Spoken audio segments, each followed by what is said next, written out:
Good morning, you guys. Welcome back to the Lovin Dubai show, where we take you through the top trending stories of what's happening in and around this beautiful city. Today's top stories are: this brutal attack on a Maltese comes as a reminder to keep your dogs on leash in public spaces at all times. And the UAE joins the top most powerful countries list. We'll also talk about Dubai flights have been delayed or cancelled due to poor weather conditions. And Faouzia, the one and only, is coming to Dubai and she's bringing the heat. That is exciting. So Shahir sat down with Faouzia and you're going to watch the entire interview after we finish the news updates. I love her. But let's talk about the elephant in the room first. What elephant? What are you talking about? Or should I say the big birds in the room first? Well, they're tiny birds. I know what you're getting at.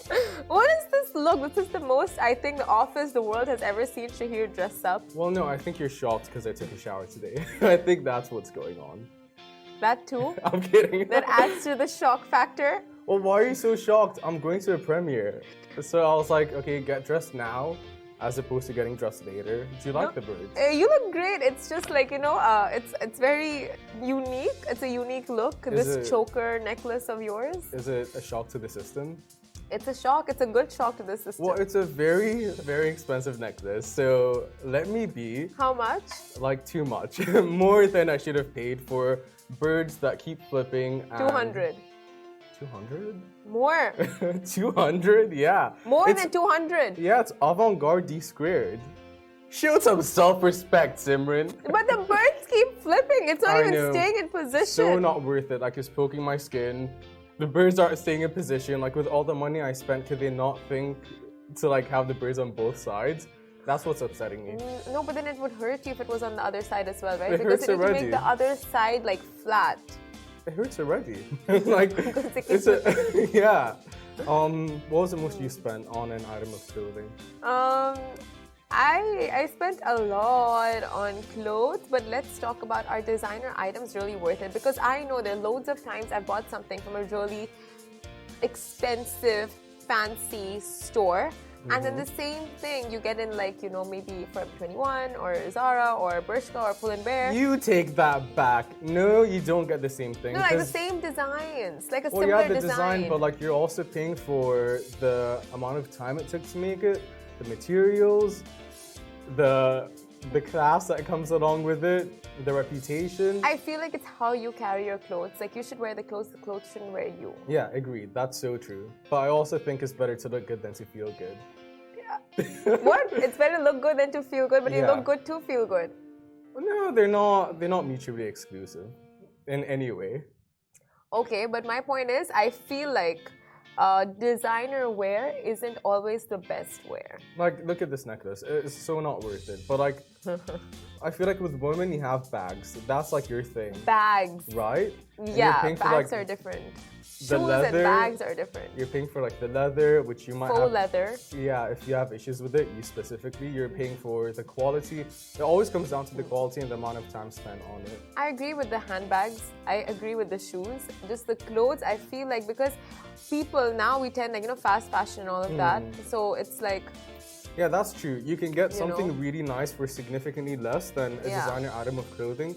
But I feel like women have that, like your bags and shoes. But what do men have? Like belts and watches? Watches. That's not cool. That's not cool? The belts aren't, the watches are. So you would go for like designer wear? No, I agree. Accessories are the way to go. Yeah. Because it's gonna last, it's gonna outlive any item of clothing. Exactly. So our verdict, not verdict, is it verdict? Yes, our verdict. Okay, conclusion of this conversation is that designer accessories are the way to go forward. But designer wear? Ain't it? Ain't It's going backwards. Your styling tip by the stylist herself. Wow. Plot twist. Whatever, I'll move forward. She used to be a designer, apparently. I don't know. A stylist? Know the difference. A stylist, sorry. Show me some respect. Oh, you're saying that stylists are level more higher? Renowned? No, but like, show the name and the role some respect. Right. So she used to be a stylist for who we don't know. That's me. You can check it out. I'm not going to say the name of the LinkedIn? magazine. You can check it on LinkedIn. Sure, go on LinkedIn and... Because no one lies on LinkedIn, It's tough. I tried. And then? I'm kidding. Okay. I would never. My LinkedIn is the most reputable thing in relation to my career ever. Because people usually catch LinkedIn lives. Yeah, like there's no way, because then you're relating it to the old Employer, company, yeah, and everyone can see it. Like that's on you if you like. Yeah, and then in the company they talk about you, like this guy, he Yeah. thought he was the CEO. Yeah, literally. Like you have your testimonials or whatever. Yeah, imagine That's someone. gonna get you. Can you remove a bad testimonial? I think you have to accept whether or not you want it on. That makes it a little bit more better to use LinkedIn.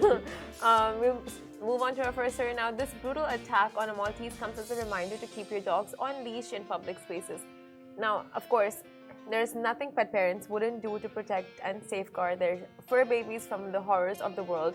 And raising and taking care of a pet comes with a bucket load of responsibilities, such as feeding them, grooming, vaccinating, taking them on daily walks, carrying poop bags everywhere you go. Poop bags. And of course, and water bowls, it's a task and how.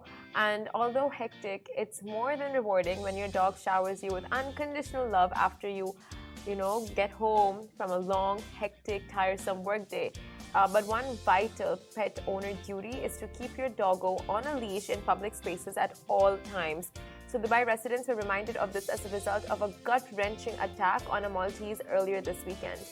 So basically, a little Maltese doggo named Tinkerbell was brutally attacked by a German Shepherd during her walk. And Tinkerbell's owner revealed in a post that the German Shepherd was not on a leash, and both the dog and its owner disappeared post the attack. Like, who does that? So the post did go on to say, thankfully didn't get her throat because my son shielded her and got bitten too. This incident took place in Al Nada, and pet parents all over Dubai have been sharing this post as a reminder to keep their doggos on a leash when walking them outdoors. We cannot say this enough. And giving doggos the freedom to roam around is all well and good until someone gets hurt, because you may trust your furry friend not to cause any harm, but you definitely can't trust the temperaments of other dogs. So here are quick reasons why you should always keep your dog beside you and or on a leash. So you don't want them to get stolen, first of all. There's less likelihood that they're being chased by something or after something. They can't get lost. And also basically the lessons of responsibility of possibility of getting them of them getting into a fight, and also like they wouldn't be the cause of an accident or they wouldn't get into an accident.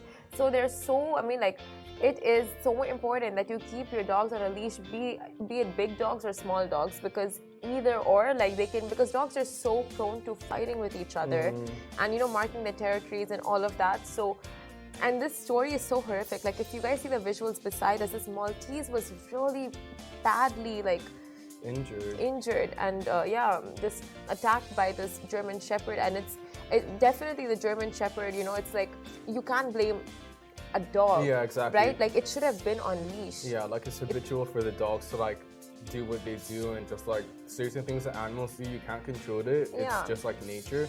And this happened to one of my best friends a really long time ago, and I think it was also a German Shepherd, and I don't know what the little ones are called. Like, it might be a Maltese too, I'm actually not sure.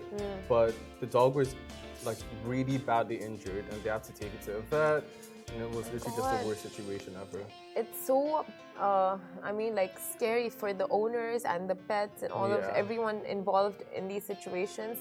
But I think it comes down to the owner at the end of the day, because dogs, anything can trigger animals in general, like even horses. Like, for example, when you go horse riding, like if a horse sees a scarf, it'll just go wild. Yeah, true. Anything can trigger animals. So it's your responsibility as the person owning and taking care of your pet to make sure they're on leash, to make sure, they're taken care of, they're groomed, and all those things, factors. I think it comes down to people feeling comfortable that they can have their dogs just roam around as they're going for a walk. Yeah. If you know your neighborhood, if you know what the situation is, you're more comfortable, right? You're not necessarily going to think that you need to put them on a leash, but it's not about your dog. Yeah. It's about all the animals and surroundings and cars also. Exactly. My friend lost their dog to a car. A car ran over them. It was the most horrific thing ever. That's their dog gone, that's their baby gone. Oh my god, that is so scary. When I had a Maltese, when I was with my parents, I was walking the Maltese around my building, and I just let it off the leash for a few seconds, thinking I'll give it a bit of freedom. It runs away, crosses the street Literally, I was gonna pass out. I was gonna pass out on the road. Aww. I literally called my mom running after my dog. I'm just like, what is happening? Like, Bon Bon has ran away. Bon Bon. Your dog's name is Bon Bon. Bon I Bon. love that. Very cute name. And the other dog's called Cheesecake. And I was like running after Bon Bon, and Bon Bon wouldn't stop. I'm like, Bon Bon! I can just imagine you running down the street. Bon Bon, where did you go? I could see him. And then he stopped eventually to pee. I picked him up and never let him go. After that, I'm like, you are never ever getting off a leash. Aw, good old Bon Bon. Moving on to our next story. So the UAE joins the top most powerful countries list. So this was published by the World Population Review, and the survey showcased the top 10 most powerful countries worldwide, where the UAE ranked 10th in the list, and it was its first time entry, whilst most countries were only switching places basically.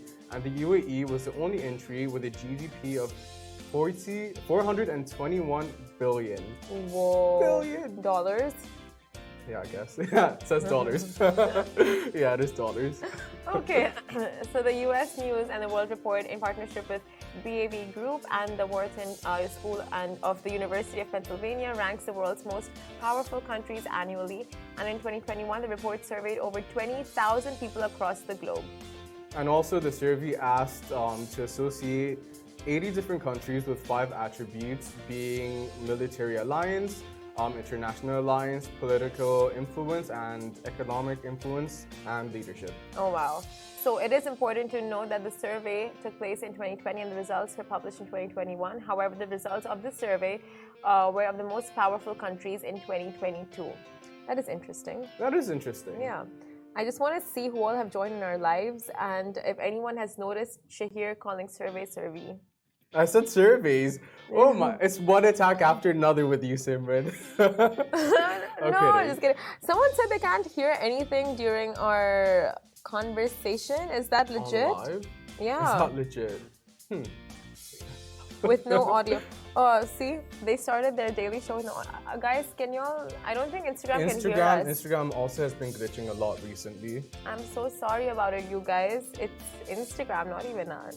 It's Instagram. Instagram's to blame. They've been doing this a lot. Like, there's been a few issues last week also with Instagram Live, but it's not from our end. Instagram's just been okay, hold on. We will fix it. Instagram. Ali's in the room. Ah. Oh. Interesting. Okay. Uh-huh. You can speak to them. He's making faces. Okay, so all good. It was Instagram, not even us. Yeah. It was Instagram. Yeah. But it's By fixed the now. looks of things, it was Instagram. Can you guys hear us? She's showing him our comments. Mayar joined it. Thank you guys for. Thanks, guys. We appreciate your feedback. But yeah, it was Instagram. Can you hear us now? She's showing. That's his comment. Someone's like she's showing him the comments. Thanks, Mayar. We appreciate you. Mayar didn't do anything but join and just nicely, silently watching. Thanks for joining, Mayar. Just watching our faces. We need this, moral support. But sorry, side note, has Instagram been acting up with you in general? It has. Right? Honestly. You can't even go on like the story section. For me, it's like when I use Instagram and I'm using the front-facing camera and then I flip it later. Yeah, that too. What happens? Like nothing. It freezes. Right? Right? Same. Like, It glitches a lot. Went for a takeover, had to record everything on my camera and then post it later, if it even worked. You guys, is Instagram glitching for you all? Because it's really, really glitching for us. Instagram, let us know. Get it together. I am reading the comments. Mayar's like supporting from the shadows. We stand Mayar. We love Mayar. Mayar's been good. Someone's like, whoa, blame it on Instagram. It is. Like, it's 100% factual. It's Instagram, you guys. It's Instagram. It's not us. You think we would mess with the audio when you guys are watching? Right? All our favorites.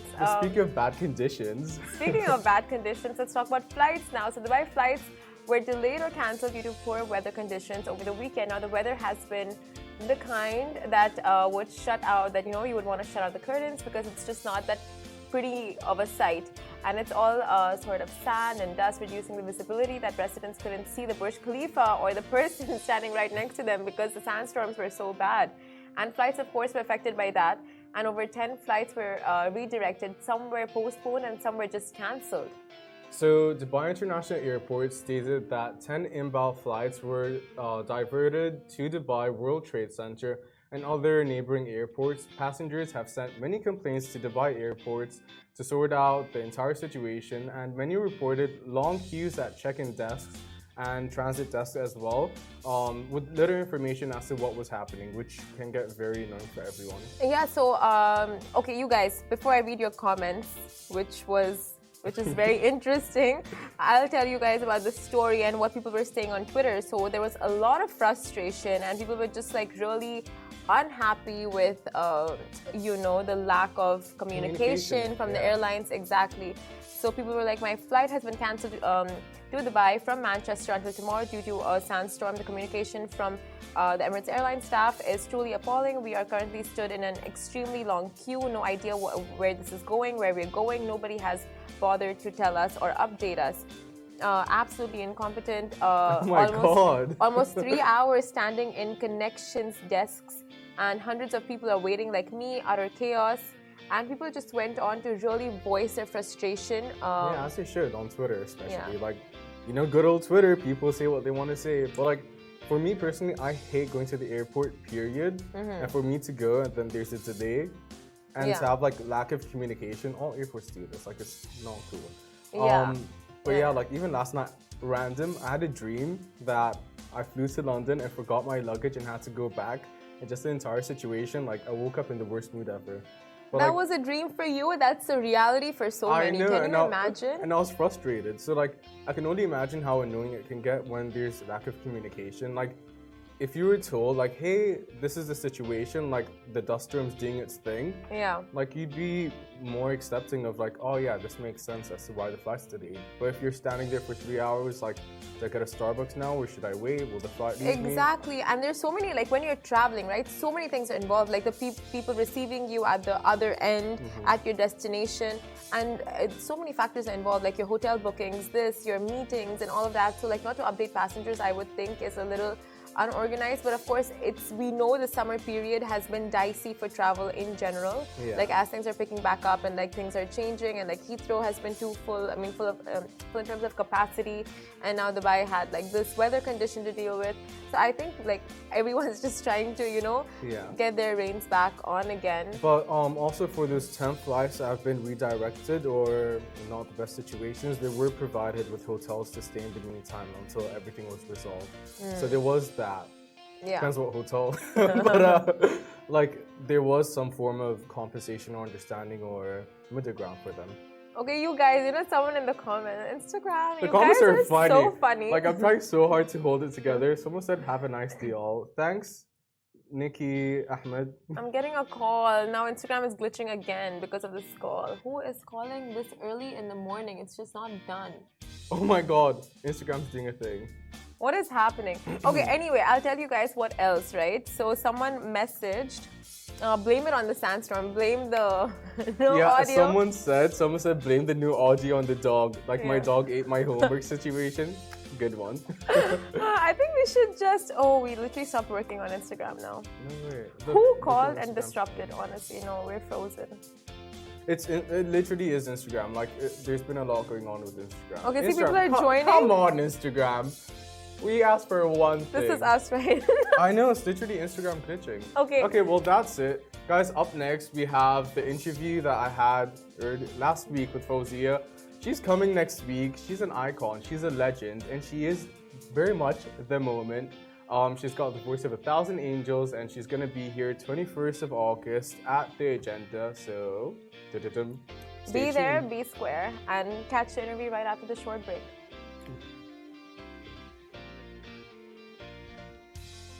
And welcome back to the Lovin Dubai show. And boy, do we have a public service announcement for you. Mark your calendars for August 21st for there shall be a performance of a lifetime by our guest today at the Agenda, who's been killing it in the music scene ever since she entered. She's an icon, she's a legend, and she is the moment. And she's none other than the Moroccan-Canadian superstar that's got a voice of an angel, Faouzia! Hi! Oh my gosh, what a beautiful introduction. Thank you. Of course. How are you today? I'm so well, thank you. How are you? I'm doing good, thanks. Amazing. So excited to meet you. Likewise. Will this be the first time you come to Dubai? I actually have been to Dubai. I went last year for the Chanel fashion show, and I also performed my song Minefields with John Legend. So it was our first in-person live performance, and it was such a cool moment. But I'm so excited to be back and to be performing all of my music finally. Everyone's so hyped for you. Like I've told the entire Yay! office. I've been playing your music throughout the office for ages now. Um, so oh, sorry, my bad. No problem. So you've been recording a bunch of music throughout the pandemic, right? What Yeah. role did that play and what influences did it come with? So over the pandemic, I had a lot of time to just obviously be at home and work on my music. And I feel like it was really cool in a way to connect with everybody online and see. It was really all about the music. And now that I'm finally performing again, it's just super surreal to be able to see everyone that's been listening to my music over these past few years and to see the audience that has built. And it honestly feels so surreal because a lot of this happened from home. And so to be going to all of these different places in the world and seeing everyone's like beautiful smiles and just them singing back all of these words that I wrote, it just honestly feels like a dream.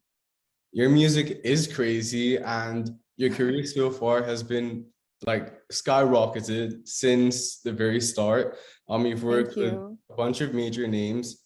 You mentioned that you worked with John Legend. What's the story behind it? So I wrote and recorded Minefields over the it was all virtual, and we were just thinking that it would be awesome to have some like a very powerful male vocalist on the track. And so we kind of compiled a wish list, and John was on there.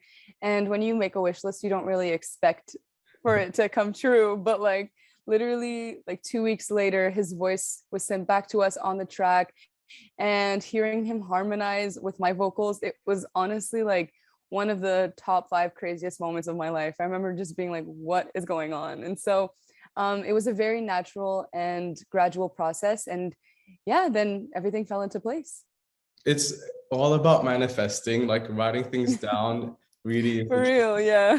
I've started journaling in the morning, so like hope things work out for me too. But your For music sure. is amazing. But what do you think catalyzed your success, especially in such an early age? I honestly think I have so much more to go, but I think that everything so far has just been a lot of like persistence and never like being happy and grateful with what comes, but never being fully satisfied. And I think that's what like really keeps you going. Um, and an amazing team surrounding me. I could not do it without my team. They're really like the foundation and the core of all of this.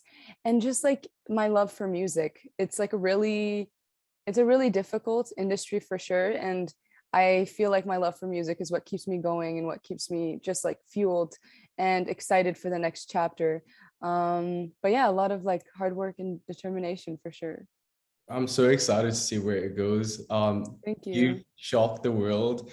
I mentioned before that Tears of Gold, the strip version, is what got me through quarantine, what got me through London and the pandemic. But your music, there's a lot of influence from traditional Arabic music. Can you tell me more about that? Yeah, so I was born in Morocco, but I moved to Canada at a very young age. But nonetheless, I still grew up in a very Moroccan household because both my parents were Moroccan. And I spoke Arabic at home and French at home. And I listened to a lot of Arabic music, just like everything from Arabic music to pop music. And so I feel like I was just like put like my brain was put in a blender with all of these like influences and all of these things, and I think it just like stuck with me, and it's like really really deeply rooted in who I am as an artist. And I think that now that I'm making songs such as like RIP Love, and even in the past when I wasn't intentionally trying to mesh the two worlds together, it happened very naturally. And I'm really excited for this new chapter because I'm going for this pop Arabic sound, and and I just think it's so natural and real to me, and I think that it's very fun. I love doing it. Were you a bit scared to integrate the both together? I was a little bit nervous because it was something that was, like I was saying, so real to me, and I was afraid of the reaction. And I just always want people to connect to my music, and it's crazy that this is what feels like they connected to the most, and that makes me so happy because that's honestly like what is very authentic to me. Do you feel a sense of responsibility to represent the Arabic artists all around the world? Because there isn't necessarily a voice that represents the both together, especially at a stature as high as yours. Oh, thank you. I honestly, like, that would be my dream, is to just leave my mark on music in that way, and to have paved paved more of a way for this Arabic pop influence, because there's so many influences from all across the world, but I feel like this is the one that hasn't like fully been tapped into yet. And I think there's so much potential, and I'm seeing so many artists tap into that too, and it just makes me really excited and happy. And I feel like there's a whole world building for this like Arabic pop sound, and I love it so much. I think it's so special, especially because growing up I didn't have anyone to listen to that was doing that. There was definitely things that were close, but not exactly that. And so I just want to be that, that voice and that sound in music. And you've done such an amazing job. Thank you. The Arab population feels like they do have a sound. And I agree, growing up, I never heard the both together. So it's been really amazing seeing the impact that you had. Thank you. It's amazing, of course. How would you say you expect the Arabic music scene to develop in the near future and in the foreseeable future? I think that it's going to grow very quickly. I think it already is, especially with TikTok. I'm seeing a lot of like Arabic sounds like in US Canadian videos, and I think people love it, and I think people gravitate towards it. So I think it's only a matter of time that it becomes something that is more mainstream, and I'm really excited. I think that it's just a whole world to be discovered, and Arabic music is so fun, it's so passionate, it's so emotional, and to incorporate that with pop, I think is like the best thing ever. And so I'm really excited for everyone to hear it, and I hope it reaches as many ears as possible. I agree, it is the best thing ever, 100%. Do you think TikTok plays a role in helping artists that are trying to grow and have a larger audience? Yes, I definitely think it does. I think that TikTok is what is driving music right now. I think that it plays a really big role in a lot of the songs that are more well known, because it's just what everybody is using, especially younger like audiences. And I think you can use it in a really good way. And then, some people might not like TikTok because of the way that it like is dominating the music industry, but I think that it can be very positive if you use it in a way that you're reaching people that you never would have before. Like, maybe without TikTok, a big chunk of my audience would have never heard my music before. And I think that's what makes it really special. So it's a really amazing tool and it's also very fun. I think it's a really fun app, and you can just have fun with it. So yeah, it doesn't have to be that serious either, 100%. Everyone's just themselves, really. And exactly. Yeah. I agree. It does help a lot, and it does create an impact. But you were mentioning earlier that growing up, your family played a massive role in having you listen to Arabic music. Yeah. Who would you say were your influences growing up? I would listen to a lot of Kulthum. That was in Fairuz. Like, those were the two main ones of like the most amazing like vocalists. Every Arabic episode. Exactly. And yeah, I would say those were the two main ones for sure. Do you think they're the ones that made you say, this is a career I want, this is who I want to be and the level I want to reach? They were like a few of the many people, like they were the ones on like I would say the Arabic side, because they were just such amazing vocalists. And then I would say like there is definitely a lot of people in like the Western pop world that also influenced, you know, my love for music, and that were just super amazing, like Lady Gaga and Beyonce and Rihanna. Like growing up, those were the main three that I would listen to. And then later on, Ariana Grande. And so I think that it was like a good mixture of a bunch of random people. Do you have any advice for people that are trying to follow the path that you've created, basically? I think that I would just say to be yourself and to be authentic. And I think that people know when you're being authentic, and people can feel that. And that's always what's going to work best. Because if you're trying to act or be something that you're not, it's fleeting and you're going to get lost that way. So always follow your gut, trust your gut, and have fun with it. Not everything is going to be your biggest success, but it's always going to be a stepping stone. So keep that in mind, and just keep your end goal in mind, because just don't look at your feet. Just look towards, like, you know, when you're driving and you're supposed to just look straight ahead and not look like this or look down, because then you'll start swerving. So just look at your goal and keep going. That's amazing advice. I never thought of it like that. Look at your feet, look at the end goal. For sure. What would you say is next for you? Oh my gosh. I'm working on a lot of music, and I'm excited to dive into it. A lot of music that's more in the world of R.I.P. Love, and in the world of So Lie and Don't Tell Me I'm Pretty, and just like a lot of these kinds of tracks. I'm very excited for it, and of course working on my debut album. So there's a lot of music coming. Woo! Yeah. Can we have a date? When can we expect it, or is it still hush-hush? No date yet, but music hopefully coming soon, because I can't go long without releasing music. That's just I'm always like, okay, more. Neither can we. I'm super excited. I'm also super excited for the concert. I'm taking a bunch of people with me. Yay! I'm excited to see you. 100%. I'm so excited to see you. What would you say was the scariest part in all this? Like in my career, or in like in your career, and just like diving into the deep end in general?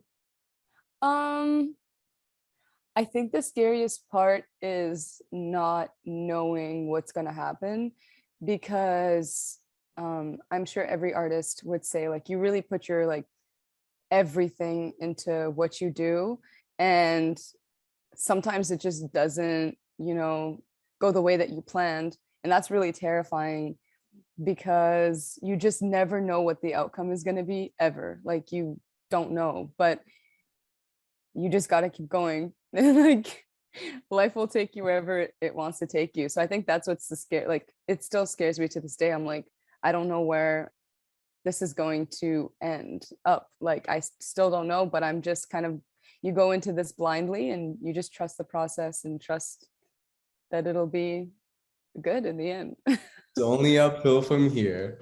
But I agree, the fear of the unknown scares people a lot, but it literally is about keeping going and like non-stop. Like the way I see it is, the more lottery tickets you buy, the more chances you have at winning. Exactly. So that's my perspective towards it in general. That is such a good way of thinking. Yeah. I came up with it myself. I love it. So what can people expect with your arrival at Dubai? Expect a really, really fun time. I love performing, especially in, you know, that area of the world, because everybody's so passionate and so fun. So it's going to be a really great night, and performing almost all of my songs that have been released to date. And so I'm really excited about that. And yeah, just expect a fun time. Woo! I can't wait. Do you have any rituals before a concert or before a performance in general? Before I perform, I always like to just have my own space from everybody and just relax and calm down because performing would always like really stress me out. But like I feel like after this tour, I've definitely gotten more of the hang of it. And so I like to just take my time and take a breather, and then go right into it. Do you have any like backstage like snacks that you like to have, or like a candle be lit? Well, I've been drinking a lot of ginger, lemon, and honey. I feel like that's what's been saving me, especially with the back-to-back performances. I'll like wake up and I'm like, my voice is gone, but then I'll drink this like ginger, lemon, and honey. I'll drink like 2 cups of it, and then my voice will be magically back. And it really helps a lot with my voice, and like it helps with like keeping sickness away too. So Exactly. My mom is such an advocate for it. She used to force me when I was a kid. She used to force me to drink it all the time. So I do. Yeah. It is magical. But thank you so much for joining us. It's been great. Thank you for having me. Super excited. I cannot wait to see you 21st of August at the Agenda in Media City. I cannot wait to hear Tears of Gold. And thank you so much. You've been amazing, and see you soon. Thank you. Thank you for having me. Of course. See y'all soon. And that is it from the Lovin Dubai show. Stay tuned. We have more interviews coming up, and we'll see you tomorrow. Same time, same place. Not on Zoom, but in the live show. And that is it. Hello everyone, it's Hala Bassam from Smashy TV. Are you interested in the latest tech and business news in the region? Then make sure to check out our show Tech Bil Arabi on Smashy TV app and on our website www.smashy.tv. And don't forget to follow us on all our social media platforms at Smashy TV. Smashy TV for the driven, the dreamers, and the doers from Monday to Friday at 10 a.m.